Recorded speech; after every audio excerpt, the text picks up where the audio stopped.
ఈ రోజు BJP party కేంద్ర ప్రభుత్వంలో ఉన్న బీజేపీ పార్టీ బడ్జెట్ ప్రవేశపెట్టడం జరిగింది. ఈ బడ్జెట్ అనడం కంటే దీన్ని ఎన్నికల మేనిఫెస్టో అనడమే కరెక్ట్ కాబోలు. ఎన్నికల మేనిఫెస్టో అయితే ఏది పడితే అది చెప్పొచ్చు, ఏ వివరాలు లేకుండా చెప్పొచ్చు, ఏ హామీ అయినా ఇవ్వచ్చు. కానీ బడ్జెట్ అయితే నంబర్స్ తో కూడింది, డీటెయిల్స్ ఇస్తూ నంబర్స్ చెప్తూ టైం ఫ్రేమ్ చెప్తూ చేయాల్సింది బడ్జెట్. మరి బీజేపీ పార్టీ ప్రవేశపెట్టిన ఈ బడ్జెట్ ఎన్నికల మేనిఫెస్టోను తలపిస్తుంది. 4 అంశాలు మాత్రమే మాట్లాడారు ఆంధ్ర రాష్ట్రం గురించి. వీటిల్లో బడ్జెట్ ప్రవేశపెట్టక ముందు చంద్రబాబు గారు 1,00,000 కోట్ల రూపాయలు ప్రతి సంవత్సరము మాకు అవసరం ఉంటుంది వివిధ ప్రాజెక్టులకి అని చెప్పారు. అసలు చంద్రబాబు గారు ఆ 1,00,000 కోట్లు అన్న ఫిగర్ కి ఎలా వచ్చారో మాకైతే అర్థం కాలేదు. బికాస్ ఆంధ్ర రాష్ట్రం ఏర్పడిన రోజున విభజన చట్టంలో ఉన్న అన్ని హామీలను ఆర్థికంగా లెక్కేస్తే వాల్యూ కడితే కనీసం 12 లక్షల కోట్ల నుంచి 15 లక్షల కోట్ల వరకు విలువ చేస్తుంది. కానీ చంద్రబాబు గారు ఇవేవి పట్టించుకోకుండా 1,00,000 కోట్లు 5 సంవత్సరాలకు 5 లక్షల కోట్లు అని వాల్యూ కట్టినట్టుంది. చంద్రబాబు గారేమో 1,00,000 కోట్లకు అడిగారట. ఈ రోజు బీజేపీ నిర్మలా సీతారామన్ గారు ప్రవేశపెట్టిన బడ్జెట్ లో అయితే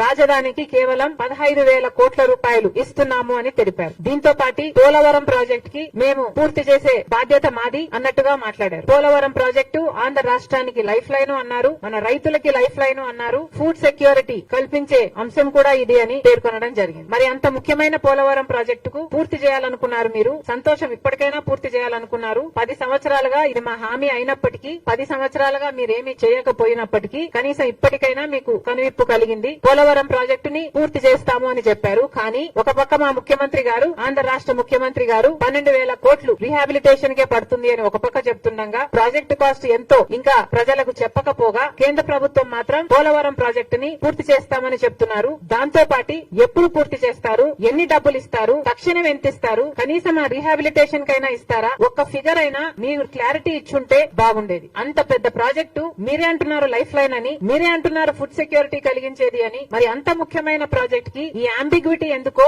ఇంత వేగ్ గా దీన్ని ఎందుకు మీరు హ్యాండిల్ చేశారో మాకైతే అర్థం కావటం లేదు. దీని తర్వాత కర్నూలు దగ్గర ఒక ఇండస్ట్రియల్ హబ్, కొప్పర్తి దగ్గర ఇంకొక ఇండస్ట్రియల్ హబ్ మీరు సహకరిస్తామని చెప్పారు. దానికి సంబంధించి డబ్బులు ఇస్తామని అన్నారు. కానీ అవి కూడా ఎంత ఇస్తారో స్పష్టం చేయలేకపోయింది బీజేపీ పార్టీ. అంటే మీరు డబ్బులు ఇస్తాము ఇండస్ట్రియల్ డెవలప్మెంట్ కోసం అని చెప్తూనే ఎన్ని డబ్బులు ఇస్తారో చెప్పకపోతే అది మేము ఏమనుకోవాలి? అంటే రోడ్లకు, పైప్ లైన్లకు మీరు ఇస్తున్న డబ్బు 500 కోట్ల, లేకపోతే ఇన్ఫ్రాస్ట్రక్చర్ కూడా కలుపుకొని 5,000 కోట్ల, మీరు ఏం మాట్లాడుతున్నారో మాకైతే క్లారిటీ లేదు. అందుకే అంటున్నాం బడ్జెట్ అంటే అంకెలకు సంబంధించిన విషయం. కానీ ఎక్కడా మీరు అంకెలు ఇవ్వకుండా వేగ్ గా దీనికిస్తాం దానికిస్తాం అని కబుర్లు చెప్పినట్టుగా ఉంది ఎన్నికల మేనిఫెస్టో లాగా. ఇంకా గ్రాంట్స్ ఇస్తాం వెనుకబడిన ప్రాంతాలకి, ఉత్తరాంధ్రకైతేనేమి, రాయలసీమకైతేనేమి, ప్రకాశంకైతేనేమి గ్రాంట్స్ ఇస్తామని చెప్పారు. అది కూడా ఎప్పుడు ఇస్తారు, ఎంత ఇస్తారు, ఏ ప్రాంతానికి ఎంత ఇస్తారు, ఒకటైనా క్లారిటీ ఉందేమో, కనీసం టీడీపీకైనా జనసేనకైనా క్లారిటీ ఉందేమో ఆంధ్ర రాష్ట్ర ప్రజలకు చెప్పాలి. ఇలా ఏది క్లియర్ గా లేకుండా ఎన్నికల మేనిఫెస్టోను తలపించేటట్టు ఉంది బీజేపీ పార్టీ ప్రవేశపెట్టిన